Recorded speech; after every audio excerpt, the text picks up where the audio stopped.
राधा कृष्ण जीवने भिजने राधा कृष्ण गतिर मम राधा रानी राधा रानी राधा रानी मेरी महारानी राधा रानी राधा रानी राधा रानी मेरी महारानी राधा रानी राधा रानी राधा रानी मेरी महारानी ओ राधा रानी राधा रानी राधा रानी मेरी महारानी ओ रख दो सिर पे हाथ मेरे राधा रानी और रख दो सिर पे हाथ मेरी राधा रानी रख दो सिर पे हाथ मेरे राधा रानी और रख दो सिर पे हाथ मेरी राधा रानी मेरी राधा मेरी राधा मेरी राधा मेरी राधा मेरी राधा प्यारी राधा प्यारी राधा मेरी राधा मेरी राधा मेरी राधा मेरी राधा मेरी राधा मेरी राधा मेरी राधा प्यारी राधा प्यारी राधा मेरी राधा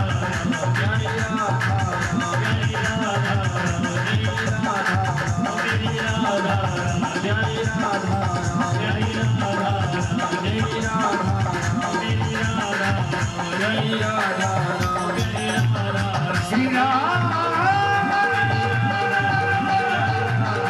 श्री राम श्री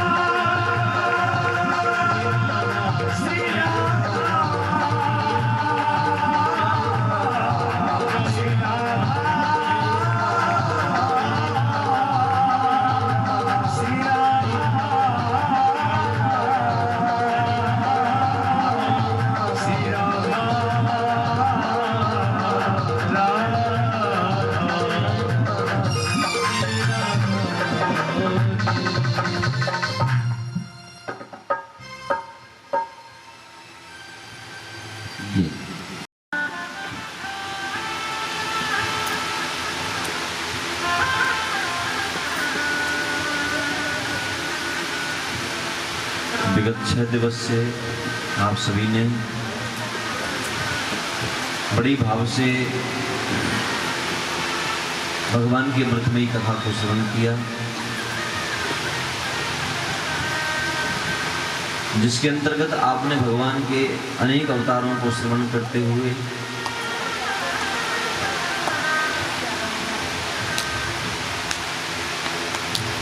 कल भगवान के विवाह उत्सव में प्रवेश किया और बड़े ही धूमधाम से आप सभी ने मिलकर के ठाकुर जी का विवाह उत्सव मनाया। आपने सुना कि कल भगवान श्री कृष्ण का मां रुक्मिणी के साथ विवाह हुआ। सुखदेव जी कहते हैं कि राजन, मां रुक्मिणी की जो प्रथम संतान हुई उसका नाम प्रद्युम्न हुआ। अच्छा, प्रद्युम्न का जन्म होते ही उसको एक संबरासुर नामक दैत्य चुरा करके ले गए। इस संबरासुर नाम के दैत्य को ये श्राप था कि श्री कृष्ण की प्रथम संतान के हाथों उसकी मृत्यु होगी। तो जैसे ही संबरासुर को पता चला कि द्वारकाधीश श्री कृष्ण के पुत्र हो गया है, तो ये संबरासुर नाम का दैत्य रात्रि में आया और रुक्मिणी के पास से उनकी प्रथम संतान, उनके बेटे को चुरा करके ले गए और बेटे को ले जा करके इन्होंने उस बालक को समुद्र में फेंक दिया। समुद्र में एक मछली उस बालक को निगल गई। एक दिन की बात है कि कुछ मछुआरे मछली पकड़ने के लिए आए, तो उन मछुआरों के जाल में वही मछली फंस गई जो मछली ने उस बालक को निगला। मछली बहुत बड़ी थी मछुआरों ने विचार किया कि इतनी बड़ी मछली का हम क्या करेंगे, तो क्यों ना इस मछली को महाराज सम्रासुर को भेंट में दे दिया जाए और इसके बदले में जो उपहार मिलेंगे उसको हम सभी आपस में बांट लेंगे। तो यही मछली पकड़ करके इन मछुआरों ने सम्रासुर को जाकर के भेंट कर दी और सम्रासुर ने इनके लिए कुछ भेंट उपहार प्रदान किए। तो सम्रासुर ने इस मछली को पकाने के लिए अपने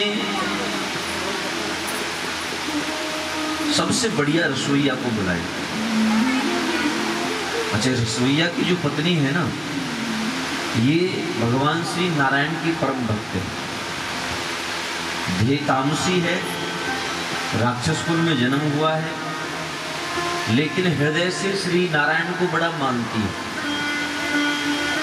इसने सम्रासुर की ही रसोई में एक छोटा सा मंदिर बना रखा है नारायण भगवान का, और उस मंदिर का ये कभी पर्दा नहीं हटाते, हमेशा उसका पर्दा लगा करके रखती है।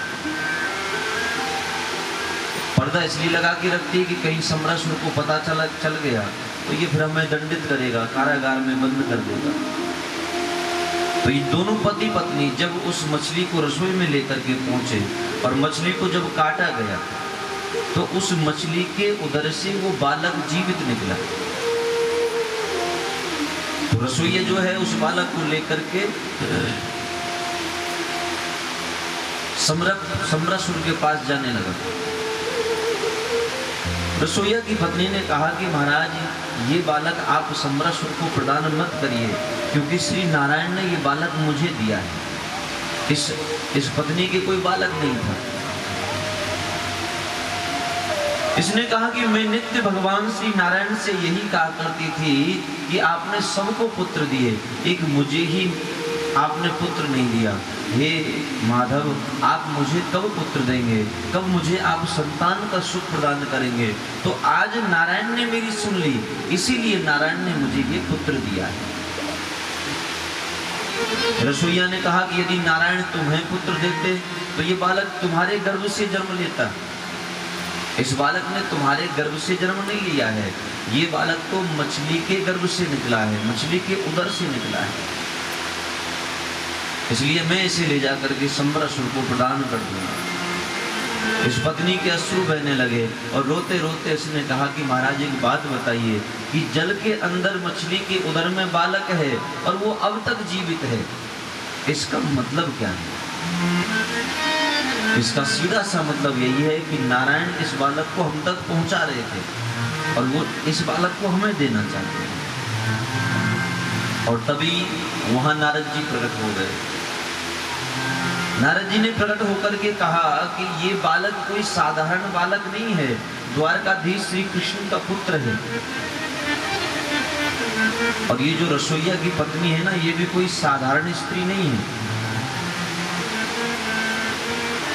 इनको बहुत सारी योग विद्याएं इन पर आती थी, लेकिन इन्होंने उन योग विद्याओं का दुरुपयोग किया। ऋषि पुत्रों को ये रूप बदल करके राक्षसी रूप बना करके डराया करती थी, तो फिर संतों ने इसको श्राप दे दिया कि तुम कुरूप बन करके राक्षसी रूप बना करके हमारे बालकों को डराती हो, जाओ हम तुम्हें श्राप देते हैं कि तुम राक्षसी ही कुल में जाकर के जन्म ले। और उस श्राप के कारण अपनी सारी विद्याओं को भूल करके इसने राक्षस कुल में जन्म लिया। नारद जी ने कहा कि तुम कोई साधारण स्त्री नहीं हो।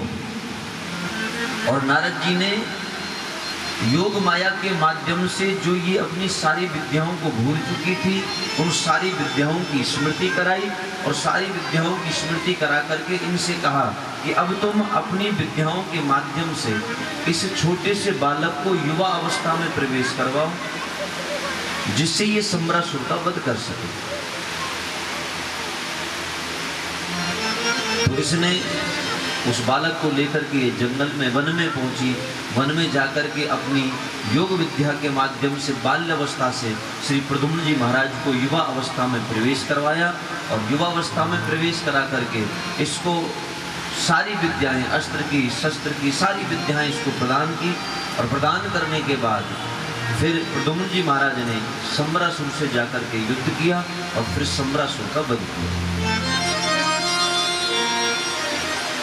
सुखदेव जी कहते हैं कि राजन, इस तरह भगवान का प्रथम विवाह मां रुक्मणी के साथ हुआ और भगवान का दूसरा विवाह एक भालू की पुत्री के साथ हुआ। परीक्षित जी ने कहा कि महाराज, भालू की पुत्री के साथ विवाह कैसे हुआ, ये मैं विस्तार से श्रवण करना चाहता हूं, आप मुझे बताएं।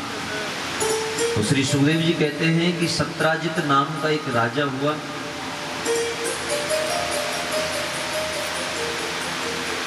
भगवान सूर्य का ये परम भक्त था।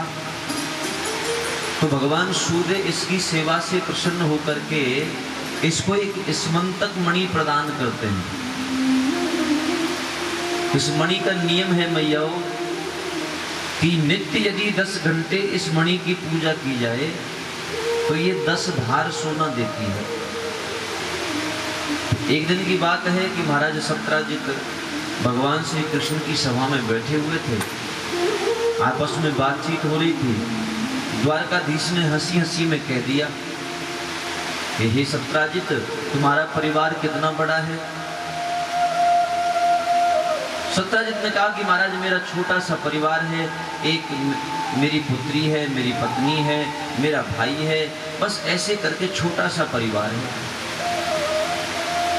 भगवान ने कहा कि इतने से छोटे से परिवार में इतने धन का क्या करोगे, तुम एक काम करो, ये मणि मुझे दे दो, मैं नित्य इसकी पूजा करके इससे जो धन मिलेगा उस धन से अपनी प्रजा की सेवा कर लूंगा।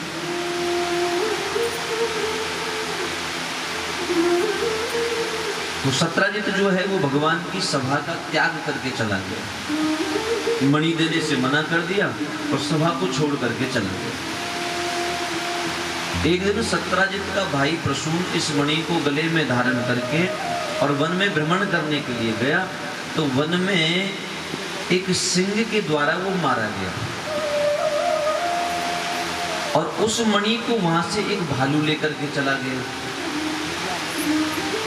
सिंह के द्वारा जब मृत्यु हुई तो सत्राजित को समाचार मिला कि भाई का वध हो गया है, प्रसून जो है वो मारा गया है। तो सत्राजित बड़ी चिंता में पड़ गया, विचार करने लगा कि भाई को किसने मार दिया, क्यों मार दिया। तो एक दिन मन में विचार आया कि कहीं ऐसा तो नहीं मणि पहन करके प्रसून गया था तो उस मणि के लिए द्वारकाधीश श्री कृष्ण ने ही मेरे भाई को मार दिया हो। तो अपनी पत्नी से जाकर के कहा कि मुझे ऐसा लगता है कि प्रसून को द्वारकाधीश ने मारा है। अच्छा, सत्राजित को तो केवल शंका थी और शंका में ही उसने बोला मुझे लगता है ऐसा। लेकिन सत्राजित की पत्नी ने सबसे यह कह दिया कि हमारे देवर को तो द्वारकाधीश श्री कृष्ण ने मारा है। सत्राजित ने कहा था कि देखो, तुम किसी को बताना तो मत, किसी से बोलना मत अभी, क्योंकि पक्का नहीं है। मुझे ऐसा लगता है कि द्वारकाधीश ने भाई को मारा है। अब मैयाओं के पेट में कहां बात बचे। प्रसून की पत्नी ने सबसे कह दिया कि महाराज द्वारकाधीश ने ही मारा है हमारे देवर को। तो मैयाओं को कोई बात बतानी हो ना, बस कोई बात बता दो, 5 मिनट में पूरी बस्ती में प्रचार ले लो उसका। अच्छा, ऊपर से ये और कह दो कि किसी को बताना मत, फिर तो बिल्कुल ही नहीं रुका जाएगा। अच्छा, जिसको भी बताएंगी फिर यूं जरूर कहेंगी कि देख बहन, मैंने तोकू तो बता दी पर तो कोई को बताइए मत।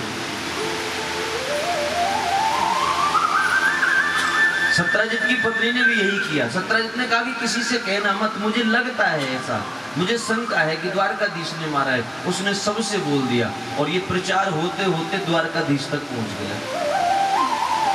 तो भगवान श्री कृष्ण अपने ऊपर लगे हुए इस दोष को मिटाने के लिए अपने कुछ विशेष पात्र सैनिकों को लेकर के और प्रसून को खोजने के लिए चल पड़े। प्रसून को खोजते खोजते जब ठाकुर जी वन में पहुंचे तो पता चला कि सिंह के हाथों और प्रसून की मृत्यु हुई है। वहां देखते हैं कि एक भालू के पद चिन्ह बने हुए हैं। तो भगवान उन भालू के पद चिन्हों को देखते देखते एक सुंदर गुफा के पास पहुंच गए। सैनिकों से कहा कि तुम यहीं खड़े हो जाओ, मैं अंदर जाकर के देखता हूं कि इसमें क्या है। तो अंदर जाकर के जब देखा तो देखते हैं कि एक सुंदर कन्या झूले पर झूल रही है, हाथ में वो मणि लगी हुई है और उस मणि से खेल रही है।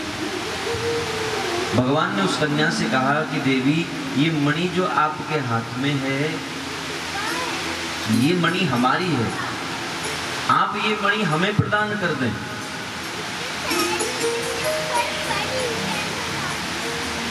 तो उस कन्या ने बड़ी जोर से आवाज लगाई। उसने कहा कि पिताजी देखो, ये कौन आ गया है, हमसे हमारी मणि को छीन रहा है, हमारी मणि मांग रहा है। तो अंदर से एक भालू निकल करके आया। इस भालू ने कहा कि महाराज, भगवान बोले कि देखो जी, मणि हमारी है, दोषारोपण हमारे ऊपर हुआ है, ये मणि हम यदि जाकर के सत्राजित को दे देंगे तो हमारे ऊपर लगा हुआ दोष मिट जाएगा। तो भालू ने भी कह दिया कि मणि चाहिए तो हमसे युद्ध करना पड़ेगा। यदि तुम युद्ध में जीत गए तो मणि तुम्हारी, और यदि युद्ध में हार गए तो मणि हमारी। तो यहाँ इस भालू का और भगवान श्री कृष्ण का युद्ध हुआ। और ये भालू कोई और नहीं है भैया, भगवान श्री राघवेंद्र की से जब राम जी का जब युद्ध हुआ था ना रावण से, तो राम जी के साथ जो जामवंत जी महाराज हैं, ये वही जामवंत जी महाराज हैं। तो जामवंत जी का और श्री कृष्ण का युद्ध हुआ। कईयों के मन में विचार आता है कि जामवंत तो भगवान के भक्त हैं, फिर भक्त का और भगवान का युद्ध कैसा। तो इसके पीछे एक अंतर कथा आती है कि जब श्री राम वन से वापस लौटे तो सभी के लिए कुछ ना कुछ उपहार भेंट कर रहे थे। सभी को उपहार दिया, विभीषण को दिया, सुग्रीव को दिया, नल नील को दिया, अंगद को दिया। जामवंत जी का जब नंबर आया और जामवंत जी को जब भेंट देने लगे तो जामवंत जी ने लेने से मना कर दिया। जामवंत जी ने कहा कि महाराज, मुझे ये हीरा मोती सोना चांदी ये मुझे नहीं चाहिए। भगवान बोले तो और आपको क्या चाहिए? जामवंत जी बोले कि जब रावण से आपका युद्ध हो रहा था तो रावण की सेना में एक भी योद्धा ऐसा नहीं था जो मुझसे युद्ध कर सके, और मेरा बड़ा मन था युद्ध करने का। मेरी भुजाएं आज भी लालायित हो रही हैं युद्ध करने के लिए। तो मैं चाहता हूं राघवेंद्र, आप ही मुझसे युद्ध कर लें, दो हाथ आपसे ही हो जाए। राम जी ने कहा कि देखो जी, हमारा ये जो अवतार है ये मर्यादा अवतार है। हम यहाँ क्यों आए? मर्यादा की स्थापना करने के लिए आए।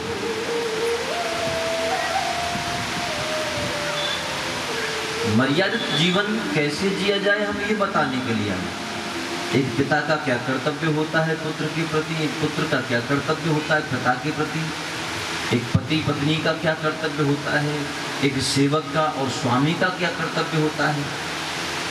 आज यदि हमारा और आपका युद्ध होता है तो फिर सेवक और स्वामी की जो मर्यादा है वो खंडित हो जाएगी, समाज को एक गलत संदेश मिलेगा। इसलिए मैं आपसे अब तो युद्ध नहीं कर सकता, लेकिन मैं आपको ये आश्वासन देता हूँ, ये वरदान देता हूँ कि द्वापर युग में मेरा कृष्ण अवतार होगा और मैं आपकी ये अभिलाषा तब पूर्ण करूंगा। जामवंत जी ने कहा कि महाराज, मैं द्वापर तक प्रतीक्षा करूंगा, लेकिन एक बात बताइए कि मैं आपको पहचानूंगा कैसे? आप जब आओगे तो मुझे कैसे पता चलेगा कि आप ही श्री राम हैं? भगवान बोले कि इस दुनिया में आपको कोई हरा नहीं सकता। हे जामवंत जी महाराज, जिससे आप हार जाएं समझ लेना कि वो मैं ही हूं।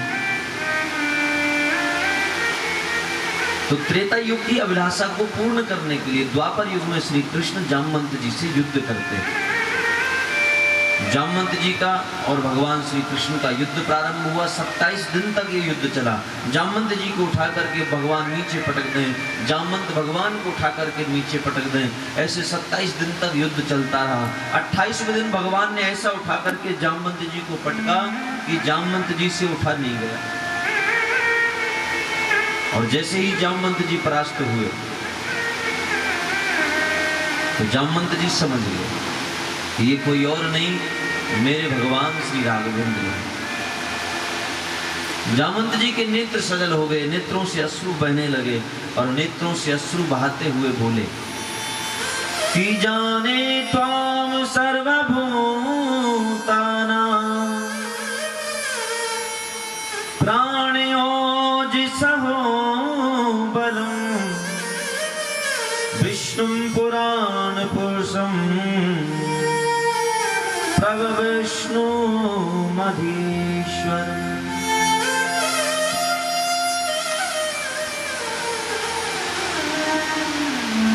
नेत्र सजल हो गए, नेत्रों से अश्रु बहने लगे और दोनों हाथ जोड़ करके श्री जामवंत जी महाराज बोले कि हे प्रभु, मैंने आपको पहचान लिया है, आप ही सबके प्राण बल श्री राम हैं। लेकिन हे राघवेंद्र, ये कैसा रूप धारण करके आप आए हैं? मैंने तो आपका वही रूप देखा है। एक कंधे पे धनुष लगा हुआ है, एक कंधे पे तरकश बाणों का बंधा हुआ है। मैं तो आपके उसी रूप के दर्शन किए हैं, लेकिन यहाँ तो आप कुछ और ही रूप बना करके आए हैं। मोर मुकुट आप धारण किए हुए हैं, आपकी कमर से मुरली बंधी हुई है। ये कैसा रूप आप धारण करके आए? भगवान बोले कि देखो जी, वो त्रेता युग का रूप था, ये द्वापर का रूप है। जामवंत जी ने कहा कि महाराज, हमें तो आप उसी रूप के दर्शन कराएंगे। तो द्वापर युग में भगवान ने त्रेता युग के श्री राम का रूप धारण करके जामवंत जी को दर्शन दिया। किति मुरली किति चंद्रकला किति गोपियन कौसा अपने जन के कारणे श्री कृष्ण बने रघुनाथ। अपने प्रियजनों के लिए भगवान आज कृष्ण रूप से राम रूप धारण करके जामवंत जी को दर्शन देते हैं।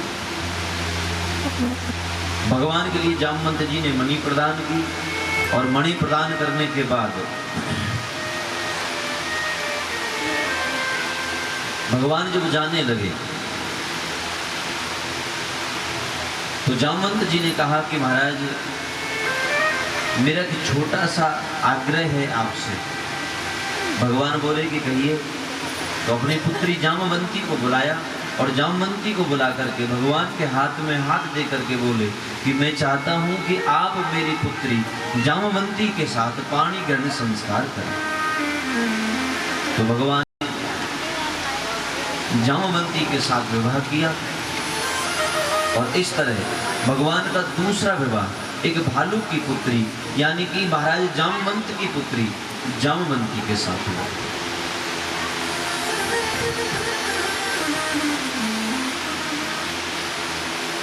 भगवान वहां से जब वापस लौट करके आए तो सत्राजित को उसकी मणि प्रदान की और सत्राजित को मणि प्रदान करने के बाद जब भगवान जाने लगे तो सत्राजित ने चरण पकड़ लिए प्रभु के, बार बार क्षमा याचना करने लगे कि महाराज बहुत बड़ा अपराध हो गया, मैंने आपके ऊपर दोष लगा दिया, तो आप मेरे सारे अपराध क्षमा करें। भगवान बोले कि कोई बात नहीं, मैंने आपको क्षमा किया। सत्राजित बोले कि नहीं, मैं ऐसे नहीं मानूंगा। भगवान बोले तो कैसे मानोगे? तो अपनी पुत्री सत्यभामा को बुलाया और सत्यभामा को बुला करके भगवान के हाथ में हाथ दे करके बोले कि मैं चाहता हूं कि आप मेरी पुत्री सत्यभामा के साथ पाणी ग्रहण संस्कार करें, तब मैं मानूंगा कि आपने मुझे क्षमा कर दिया। तो भगवान ने सत्राजित के कहने से सत्यभामा के साथ ब्याह किया और इस तरह ये भगवान का तीसरा विवाह हुआ। सुखदेव जी कहते हैं कि राजन, भगवान के 3 विवाह हुए, उसके बाद एक दिन भगवान पांडवों से मिलने के लिए इंद्रप्रस्थ पधारे, तो एक दिन भगवान अर्जुन के साथ घूमने के लिए निकले, तो भगवान देखते हैं कि यमुना जी के तट पर एक कन्या तप कर रही है। तो भगवान ने अर्जुन से कहा कि तुम जाकर के पूछो ये कौन है, यहाँ क्यों बैठी हुई है। तो अर्जुन ने जाकर के जब उस कन्या से पूछा कि हे देवी आप कौन हैं, तो वो कन्या बोली कि अहम देवस्य सवितो दुहिता पति में क्षति विष्णु वरेण्यं वरदमा तपा परमामा स्थिता। इस कन्या ने कहा कि अहम देवस्य सवितुः, हे महाराज मैं सविता की पुत्री हूँ और मेरा नाम है कालिंदी। विष्णु वरेण्यं वरदमा, मैं तप कर रही हूँ ये वरदान पाने के लिए कि दुहिता पति विष्यति, श्री विष्णु मुझे पति रूप में प्राप्त हो जाएं, इसलिए मैं तप कर रही हूँ। अर्जुन ने कहा कि जिनको तुम पति रूप में पाना चाह रही हो वो तो मेरे साथ में ही है, वो देखो रथ में बैठे हुए। और अर्जुन जो है इन कालिंदी को अपने साथ लेकर के भगवान के पास पहुंच गए और भगवान से जाकर के कहा कि प्रभु ये सविता की पुत्री हैं, इनका नाम कालिंदी है और ये आपको ही पाने के लिए, पति रूप में पाने के लिए यहाँ तप कर रही है, इसलिए मेरा आग्रह आप स्वीकार करें, आप कालिंदी से ब्याह कर लें। तो अर्जुन के कहने से भगवान ने कालिंदी से ब्याह किया और इस तरह भगवान का ये चौथा विवाह हुआ।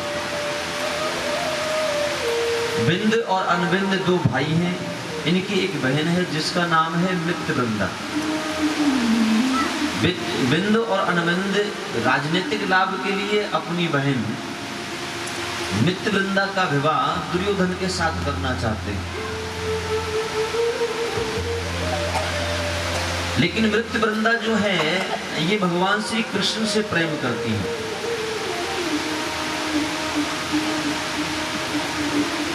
जब श्री कृष्ण को पता चला कि बिंद अनबिंद अपने राजनीतिक लाभ के लिए अपनी बहन का विवाह दुर्योधन के साथ कर रहे हैं, तो जब स्वयंवर हुआ तो स्वयंवर में श्री कृष्ण पहुंच गए और उस स्वयंवर में मित्रवृंदा ने वो माला श्री कृष्ण को पहना दी।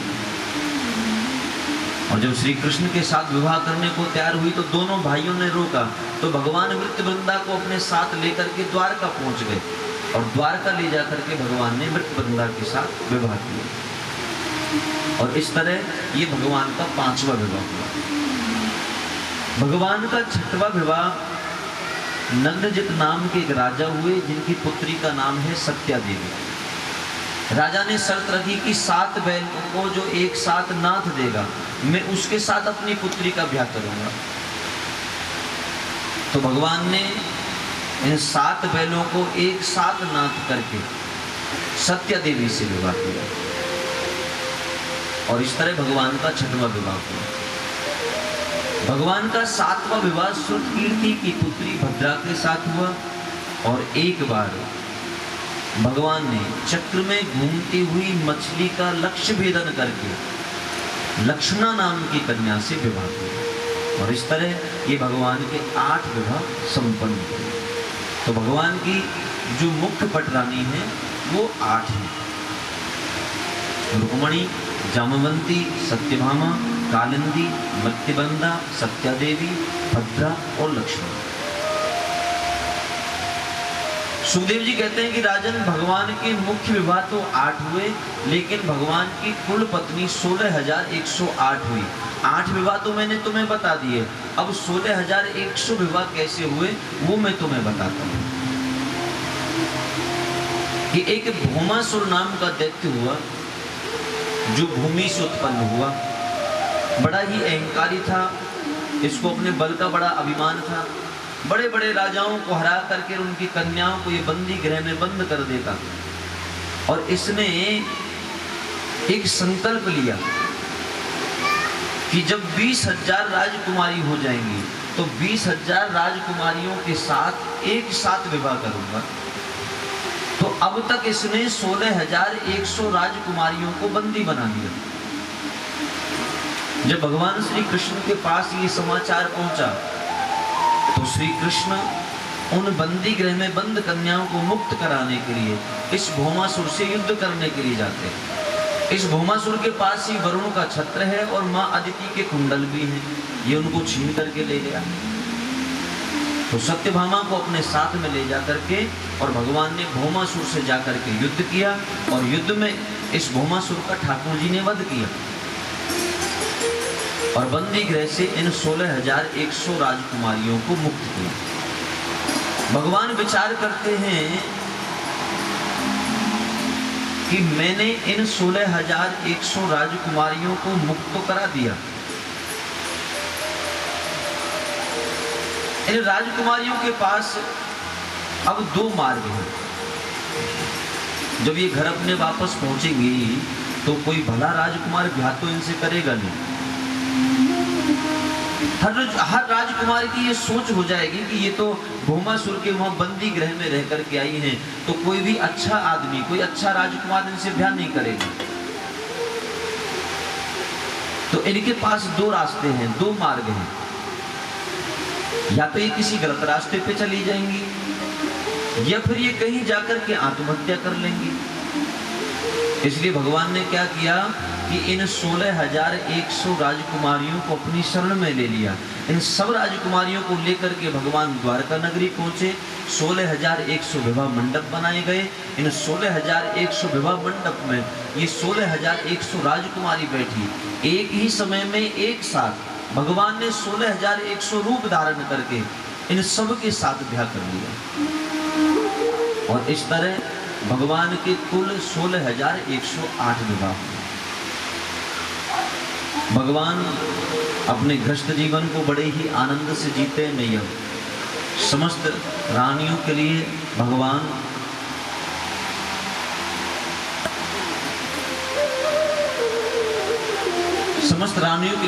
समय देते हैं, सबसे प्रेम से बात करते हैं, सभी के साथ बैठते हैं, सभी की बातें सुनते हैं। ऐसे अपना जीवन आनंद में होकर के ठाकुर जी व्यतीत कर रहे हैं। अच्छा, नारद जी के मन में विचार आया कि इतनी रानी होने के बाद भी क्या भगवान अपना गृहस्थ जीवन आनंद से जी रहे हैं? कहना ना कि महाराज एक ही बड़ी मुश्किल पैदा कर दें, तो भगवान की तो 16,108। तो भगवान अपना गृहस्थ जीवन कैसे जी रहे हैं? तो नारद जी महाराज उनके गृहस्थ जीवन को देखने के लिए आए।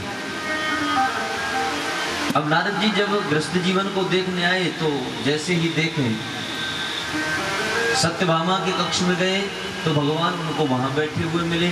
नारद जी ने सोचा कि चलो आज रुक्मणी जी को बहका देते हैं, लेकिन जैसे ही रुक्मणी के कक्ष में पहुंचे तो जाकर के देखा कि वहां भी भगवान बैठे हुए हैं। मन में विचार आया कि चलो कोई बात नहीं, वहां से यहाँ आ गए होंगे तो क्यों ना जामवंती को बहकाया जाए। तो रुक्मणी के कक्ष से जैसे ही जामवंती जी की कक्ष की तरफ गए तो जाकर के देखा कि वहां भी भगवान बैठे हुए हैं। अब जहां जहां नारद जी जाए वहां वहां भगवान उनको बैठे हुए मिले। नारद जी ने विचार किया कि ऐसे प्रभु की गृहस्थ लीला का आनंद नहीं मिलेगा। तो नारद जी ने क्या किया कि एक पारिजात का पुष्प लेकर के आए और पारिजात का पुष्प ला करके उन्होंने भगवान को अर्पित कर दिया। रुक्मणी जी वहां खड़ी हुई थी तो नारद जी ने वो पुष्प रुक्मणी जी को दिया और रुक्मणी जी को दे करके कहा कि देवी ये मैं ठाकुर जी के लिए लेकर के आया हूँ और मैं चाहता हूँ कि ये पुष्प आप श्री गोविंद को समर्पित कर दें। तो रुक्मणी ने वो पुष्प ठाकुर जी को समर्पित कर दिया और यहाँ से नारद जी सीधे सत्यभामा के कक्ष में चले गए। बड़ा उदास मुंह बना रखा था। सत्यभामा जी ने कहा कि नारद जी बड़े उदास लग रहे हो, क्या बात है? नारद जी ने कहा कि कुछ मन में बात आ रही है, अब मैं विचार कर रहा हूं कि आपसे कहूं या ना कहूं। सत्यभामा ने कहा कि मुझसे क्या छुपाना, बताओ क्या बात है। नारद जी ने कहा कि अब तक मैं ये सोचता था कि भगवान श्री कृष्ण आपसे ज्यादा प्रेम करते हैं, लेकिन मेरा विचार गलत था। सत्यभामा ने बोला कि क्यों, भगवान तो सच में ही सबसे ज्यादा मुझे ही प्रेम करते हैं। नारद जी बोले कि ना देवी, आपसे ज्यादा प्रेम नहीं करते, भगवान तो सबसे ज्यादा रुक्मणी को प्रेम करते हैं। सत्यभामा बोली कि मैं कैसे मान लूं। नारद जी ने कहा कि देखो मैं बताता हूं, आज मैं पारिजात का पुष्प लेकर के आया और मैंने भगवान से कहा कि प्रभु आपकी जो सबसे प्रिय रानी हैं, आप उनके हाथ से ये पुष्प ग्रहण करें। तो भगवान ने झट से कह दिया कि रुक्मणी को दे दो। अब आप ही बताओ देवी कि भगवान सबसे ज्यादा प्रेम आपको करते हैं या रुक्मणी को करते हैं? तो मां सत्यभामा जो है वो बड़ी उदास हो गई और रूठ करके अपने कक्ष में बैठ गई।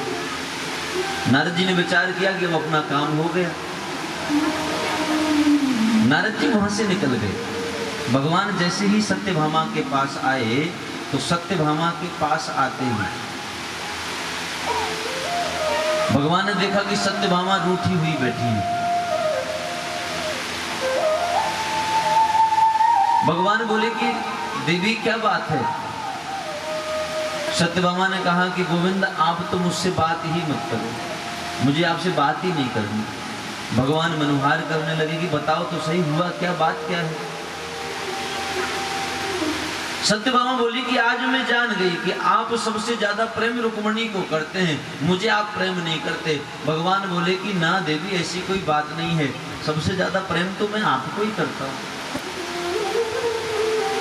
आप ही मेरी सबसे प्रिय रानी है।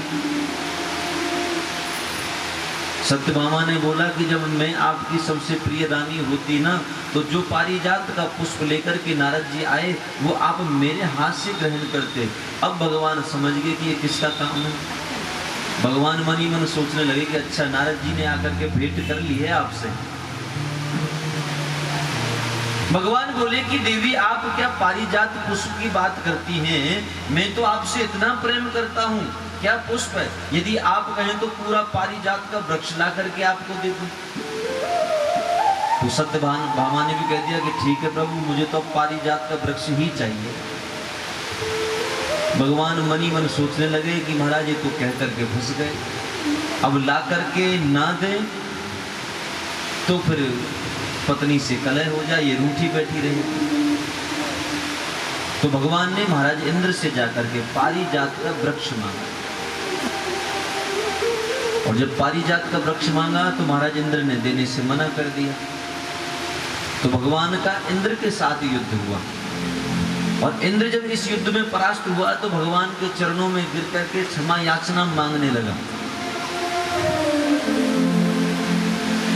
और फिर वो पारिजात का वृक्ष उन्होंने श्री कृष्ण को प्रदान किया। भगवान श्री कृष्ण और पारिजात वृक्ष को लेकर के जब सत्यभामा के पास पहुंचे तो सत्यभामा के आंगन में वो वृक्ष लगा दिया।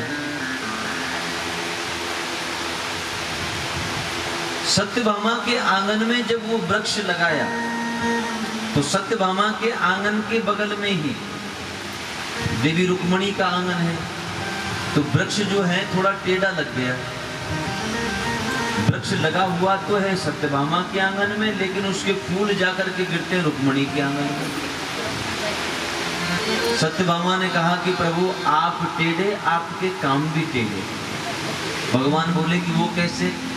कि आपने वृक्ष टेढ़ा लगा दिया, सारे फूल तो रुक्मणी के आंगन में जाके गिर रहे हैं। भगवान बोले कि देवी मैंने मन से टेढ़ा किया है। कि वो क्यों? एक बात बताओ, फूल किसके आंगन में गिरेंगे? सत्यभामा बोली कि रुक्मणी के आंगन में। फूल इकट्ठे किसको करने पड़ेंगे? सत्यभामा बोली कि रुक्मणी को। आंगन की साफ सफाई किसको करनी पड़ेगी? कि रुक्मणी को। माला किसको बनानी पड़ेगी? रुक्मणी को। और जब रुक्मणी माला बना करके लाएगी तो मैं कह दूंगा कि ये माला तुम सत्यभामा को दे दो, सत्यभामा मुझे पहना देगी। सत्यभामा बोली कि प्रभु एक काम करो, थोड़ा सा टेढ़ा और कर दो, एक भी फूल मेरे आंगन में ना गिर जाए। तो ऐसे ठाकुर जी अपनी गृहस्थ जीवन का, अपनी गृहस्थ लीलाओं का आनंद ले रहे हैं। श्री सुखदेव जी महाराज कहते हैं कि हे परीक्षित, भगवान ने इस तरह 16,108 राजकुमारियों से ब्याह किया और ब्याह करने के बाद द्वारका नगरी में ठाकुर जी अपने गृहस्थ जीवन को जी रहे हैं। सुखदेव जी कहते हैं कि एक दिन की बात है कि भगवान को इंद्रप्रस्थ से बुलावा आया नारद जी के द्वारा। श्री नारद जी महाराज जब बुलाने के लिए आए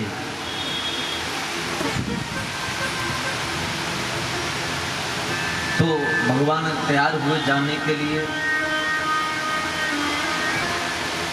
तो जिस समय ठाकुर जी इंद्रप्रस्थ के लिए पधार रहे थे उसी समय गया से चल करके एक दूत आया और उस दूत ने आकर के ये समाचार दिया कि महाराज एक जरासंध नाम का राजा है और ये जरासंध नाम का जो राजा है इसने बड़े बड़े राजाओं को बंदी बना रखा है। बड़े बड़े जो राजा हैं उनको बंदी बना करके इसने संकल्प लिया है कि जब 21,000 राजा हो जाएंगे तो एक साथ इन राजाओं की बलि चढ़ाऊंगा। तो ये समस्त राजा जो हैं ये आपकी शरण में हैं। ये चाहते हैं कि आप गया पधारें और जरासंध के बंदी गृह से इन समस्त राजाओं को आप मुक्त करें। तो भगवान पहले तो इंद्रप्रस्थ पधारे और इंद्रप्रस्थ जब ठाकुर जी पधारे तो पांडवों ने बड़ा सुंदर स्वागत किया। गीतिवादित्र घोषेण ब्रह्म घोषेण भूयसा अभयात् ऋषिकेशं प्राणा प्राणमिवादिता। बड़ा सुंदर स्वागत समस्त पांडवों ने मिलकर के किया। गीत वादित्र घोषेण, वाद यंत्र बजा करके गीत गा करके जब ठाकुर जी का रथ आया तो पुष्पों की वर्षा करते हुए सबने मिलकर के शंख बजा करके और ठाकुर जी का स्वागत किया। जैसे ठाकुर जी का प्रवेश हुआ तो ठाकुर जी से महाराज युधिष्ठिर बोले कि प्रभु बस आपकी ही प्रतीक्षा थी, हम एक राजस्व यज्ञ का आयोजन करने जा रहे हैं और हम चाहते हैं कि आपकी उपस्थिति में वो राजस्व यज्ञ किया जाए। भगवान बोले कि राजस्व यज्ञ तो बाद में शुरू करना, पहले मुझे थोड़ा सा काम है, मैं वो काम करके आऊं, फिर राजस्व यज्ञ शुरू होगा। और उस काम के लिए मुझे भीम और अर्जुन की आवश्यकता है। तो भीम और अर्जुन को अपने साथ में लेकर के और भगवान श्री कृष्ण जरासंध के यहाँ पहुंचे। तो भगवान ने क्या किया कि ब्राह्मण का रूप बनाया। ब्राह्मण का रूप बना करके ठाकुर जी और भीम और अर्जुन को ब्राह्मण का रूप दिया और ब्राह्मण का रूप बना करके आज जरासंध के द्वार पर भगवान पहुंच गए। सेवक से कहा कि महाराज हम जरासंध से मिलने के लिए आए हैं, बड़ी दूर से चल करके आए हैं। तो सेवक ने जाकर के समाचार दिया जरासंध को। सेवक ने कहा कि महाराज 3 ब्राह्मण हैं, आपके द्वार पधारे हैं और आपसे मिलने का आग्रह कर रहे हैं। तो जरासंध ने कहा कि ब्राह्मणों को तो कभी प्रतीक्षा ही मत नहीं करवानी चाहिए, जल्दी से बुला करके लेकर के आओ। तो सेवक ने जाकर के और ब्राह्मणों से भगवान से कहा कि आपको महाराज जरासंध ने अंदर बुलाया। तो भगवान भीम और अर्जुन को साथ में लेकर के जरासंध के सामने पहुंचे। जरासंध के सामने जब भगवान पहुंचे तो जरासंध को देख करके जरासंध ने ब्राह्मणों को देख करके प्रणाम किया और प्रणाम करने के बाद जरासंध बोले कि कहो ब्राह्मण देवताओं कैसे आगमन हुआ। तो भगवान बोले कि महाराज बड़ा नाम सुना है आपका, बड़ा नाम सुना है कि आप ब्राह्मणों को बड़ा दान करते हैं, आप ब्राह्मणों की बड़ी सेवा करते हैं। बस वही नाम सुन करके और हम आपके पास आ गए और महाराज बड़ी दूर से चल करके आए हैं। जरासंध ने कहा कि हाँ महाराज, मैं ब्राह्मणों का बड़ा सत्कार करता हूँ, मैं ब्राह्मणों की बड़ी सेवा करता हूँ। हे ब्राह्मण देवताओं, एक बात बताऊं आपको कि मैं पहले ऐसा नहीं था, मैं पहले ब्राह्मणों की सेवा नहीं करता था, लेकिन एक बार पता है क्या हुआ?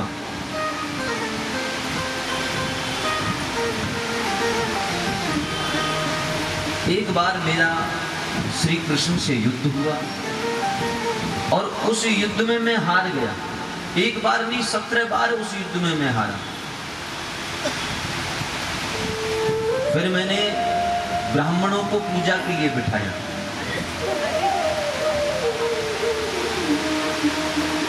अठारहवीं बार जब मैं युद्ध करने के लिए गया तो मैंने ब्राह्मणों को पूजा पर बिठा करके और फिर मैंने उस कृष्ण से युद्ध किया। ये ब्राह्मणों की मेरे ऊपर कृपा हुई कि 18वीं बार जब युद्ध हुआ तो वो कृष्ण रणभूमि को छोड़ करके भाग गया और एक पर्वत पर चढ़ गया। मैंने उस पर्वत में अग्नि लगा करके उस कृष्ण को मार डाला। तब से मैं ब्राह्मणों की बड़ी सेवा करता हूं। हे ब्राह्मणों, एक बार जो जरासंध के पास कोई ब्राह्मण आ जाए ना, फिर उसे कभी मांगने की जरूरत नहीं पड़ती। आप मांगो जो आपको चाहिए, मैं सहर्ष आपको प्रदान कर दूंगा। भगवान बोले कि देखो जी, हम कोई ऐसे वैसे ब्राह्मण नहीं है, हम तो बड़े पहुंचे हुए ब्राह्मण हैं। हम दान तो लेते हैं लेकिन बिना संकल्प के दान नहीं लेते, बिना वचन के दान नहीं लेते। आपको वचन देना पड़ेगा कि जो हम मांगे वो आप हमें प्रदान कर दोगे।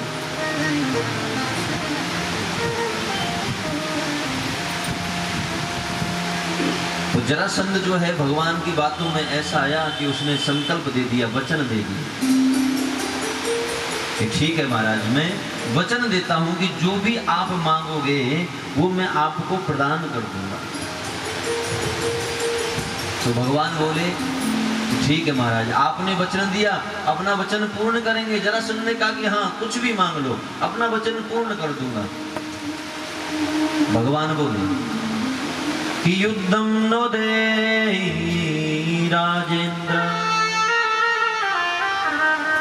द्वंद सो यदि मन्यसे युद्धार्थिनो वयं प्रान्ता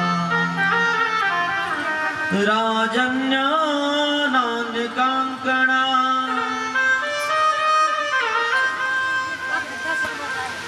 भगवान बोले कि हे महाराज,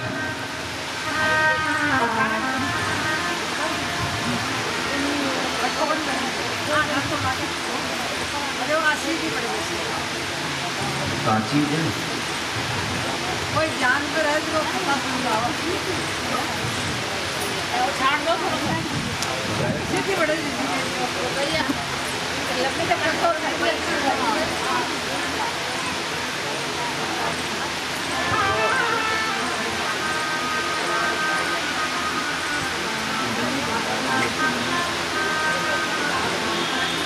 झाड़ू पर होगी, झाड़ू तक छाड़ दो ना।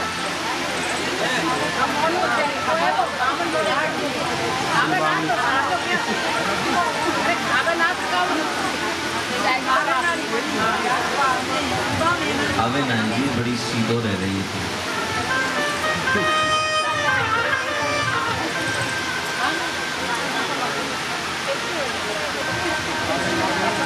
वृंदावन बिहारी लाल की, बोले बाल कृष्ण भगवान की जय। जय जय श्री राधे श्याम।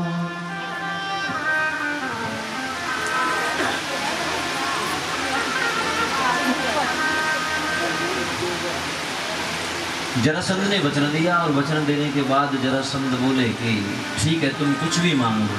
तो भगवान बोले कि मैं चाहता हूं कि हम तीनों में से किसी एक के साथ आप युद्ध करें।